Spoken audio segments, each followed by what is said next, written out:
कळवण तालुक्यातील शेतकरी, आदिवासी, मजूर, वनपट्टाधारक व अन्य कामगार वर्गाच्या विविध प्रलंबित आणि ज्वलंत प्रश्नांच्या सोडवणुकीसाठी अखिल भारतीय किसान सभेच्या वतीने दिनांक 17 जानेवारीपासून तहसील कार्यालयासमोर मुक्कामी आंदोलन सुरू आहे.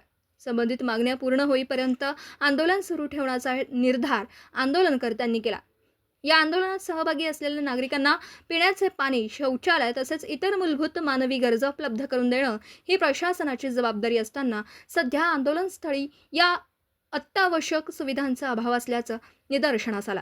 त्यामुळे आंदोलनकर्त्यांना मोठ्या अडचणींना सामोरे जावं लागतं.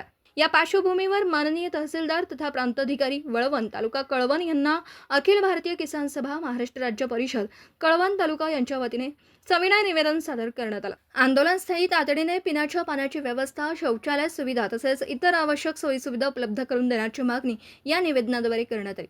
निवेदन सादर करताना comrade Bharat Shinde, comrade Nanu Ramji Padvi, comrade Subhash Popat Ambedkar, comrade Jagan Gulab Mali, comrade Ranganath Manoji Bahiram, comrade Bhavdu Shanu Sonawane, comrade Jijabai Gaikwad आणि कॉम्रेड रेखाबाई रतन वाघ हे सहकारी उपस्थित होते.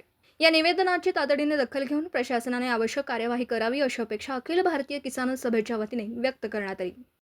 दिवसभरातील घडामोडींचा आढावा घेण्यासाठी पाहत रहा N24 मराठी न्यूज चॅनल.